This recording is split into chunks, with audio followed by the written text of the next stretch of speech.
नमस्कार, इस समाचार बुलेटिन में आप सभी का स्वागत है। मैं हूं निखिल सिंह और शुरुआत हेडलाइंस के साथ। सुप्रीम कोर्ट में बिहार एसआईआर मामले पर हुई सुनवाई। पहचान पत्रों की संख्या बढ़ाने, नागरिकता प्रमाण और दस्तावेजों के सोर्स की विश्वसनीयता पर बहस। कोर्ट ने एसआईआर को बताया वोटर फ्रेंडली।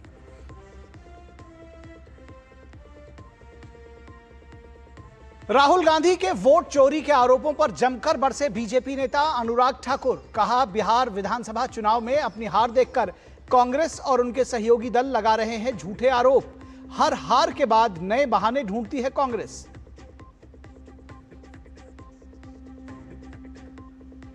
कर्नाटक के मुख्यमंत्री सिद्धारमैया पर वोट खरीदने के गंभीर आरोप। पूर्व मंत्री सीएम इब्राहिम ने कहा, सिद्धारमैया को बादामी में जिताने के लिए खरीदे गए थे वोट।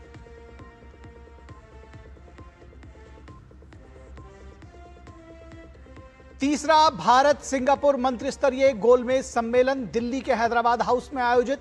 द्विपक्षीय संबंधों को मजबूत करने पर रहा फोकस। विदेश मंत्री ने कहा, सरकार और उद्योग के बीच संबंधों को मिलेगी गति। और कॉमनवेल्थ गेम्स 2030 की मेजबानी के लिए भारत पेश करेगा दावेदारी। आईओए ने विशेष आम बैठक में मेजबानी की दावेदारी को दी औपचारिक मंजूरी। 31 अगस्त तक जमा करने होंगे दस्तावेज।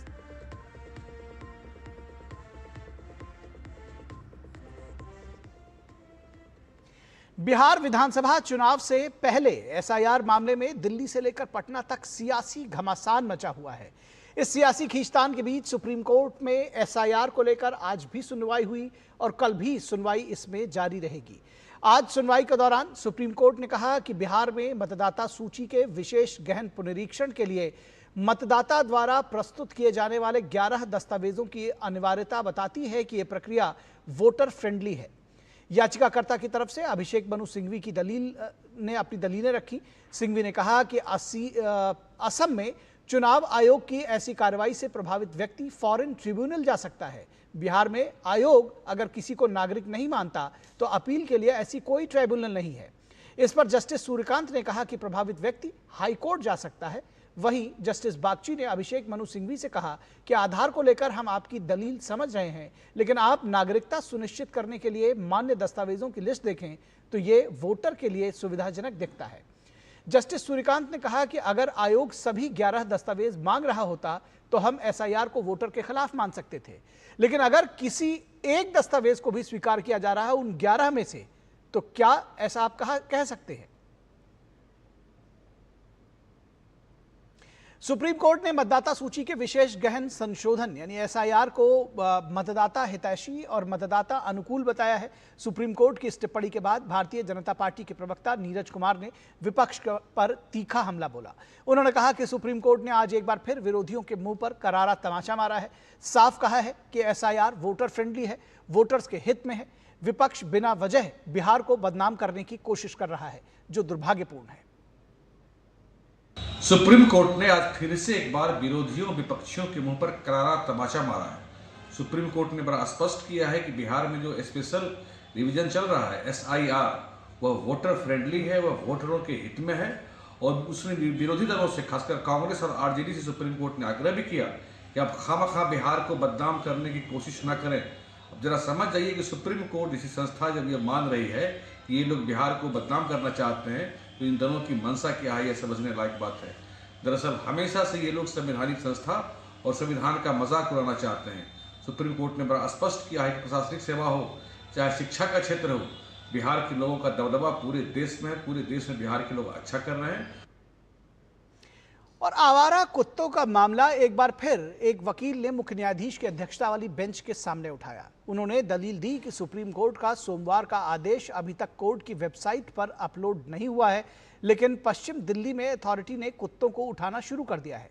वकील ने मुख्य न्यायाधीश से दखल की मांग की। सोमवार के आदेश के विरोध में अलग अलग याचिकाएं दाखिल कर मुख्य न्यायाधीश से इस मामले पर दखल की मांग की गई है।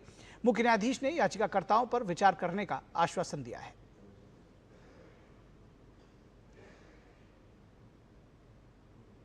और यहां रुकेंगे एक छोटे से ब्रेक के लिए, कहीं मत जाइएगा, जल्द हाजिर होंगे।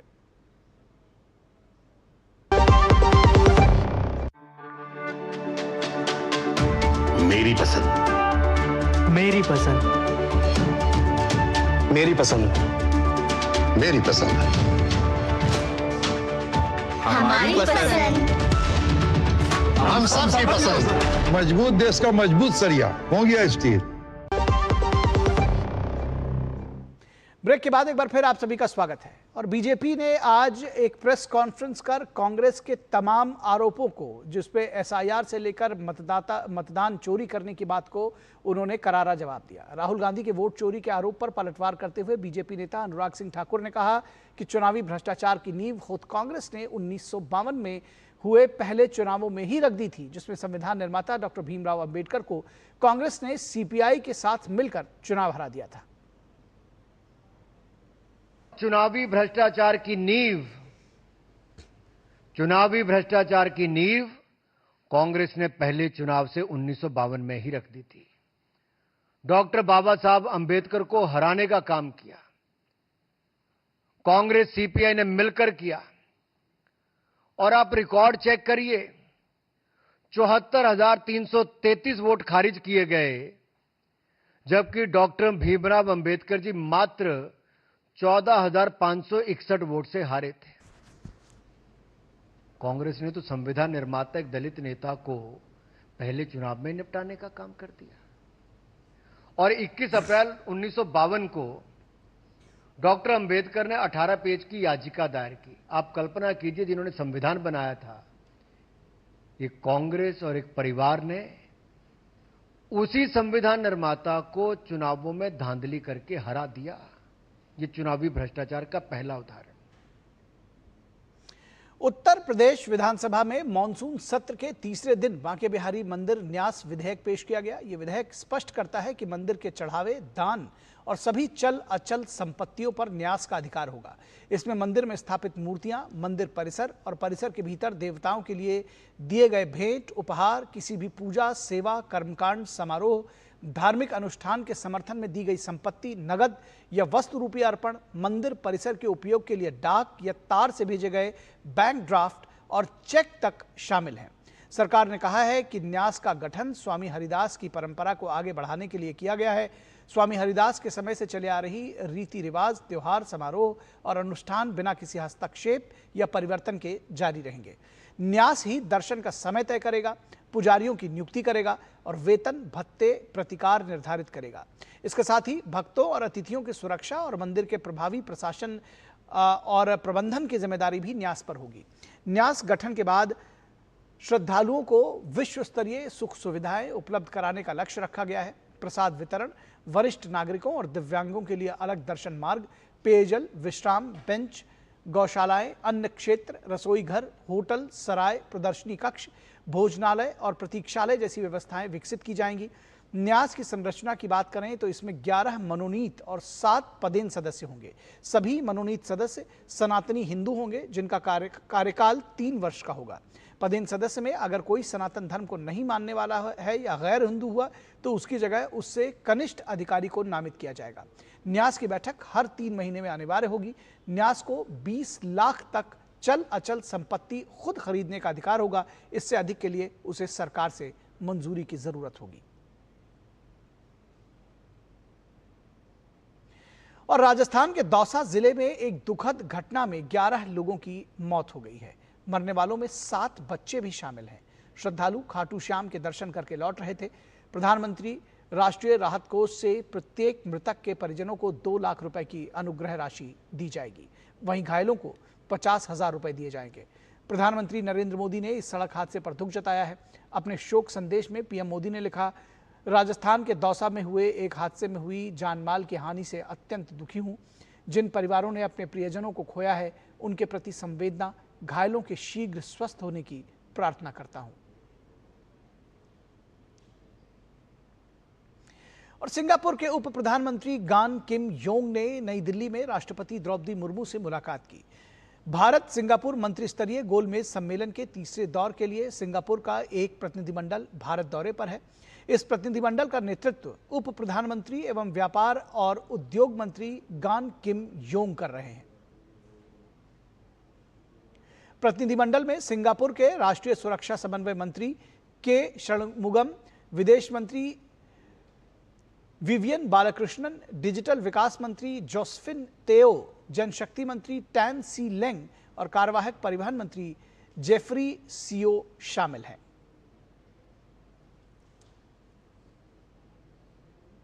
और यहां रुकेंगे एक ब्रेक के लिए, कहीं मत जाइएगा, जल्द हाजिर होंगे।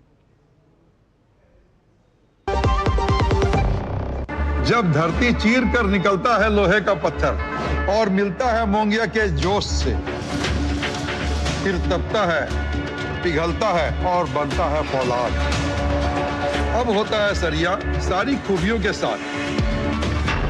मोंगिया स्टील, मजबूत देश का मजबूत सरिया।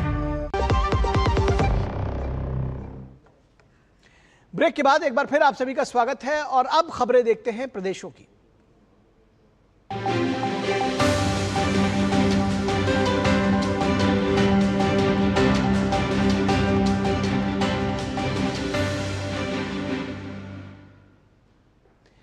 बिहार में एसआईआर का मामला गरमाया हुआ है। सुप्रीम कोर्ट में सुनवाई जारी है और नेता प्रतिपक्ष तेजस्वी यादव बीजेपी पर वोट चोरी का आरोप लगा रहे हैं।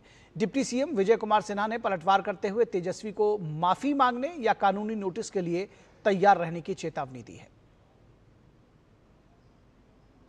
बिहार में वोटर लिस्ट गड़बड़ी के आरोपों ने नया मोड़ ले लिया है। आरजेडी नेता तेजस्वी यादव ने भाजपा नेताओं पर कथित वोट चोरी और फर्जी वोटर आईडी रखने का आरोप लगाया। उनका कहना है कि एसआईआर रिपोर्ट साफ करती है कि कई नेताओं के पास 2-2 वोटर आईडी कार्ड हैं। तेजस्वी ने सीधे तौर पर बीजेपी नेताओं, मुजफ्फरपुर की मेयर निर्मला देवी और गुजरात बीजेपी के नेता भीखू भाई दलसानिया का नाम लिया। अब गुजरात के लोग बिहार के वोटर बन रहे हैं।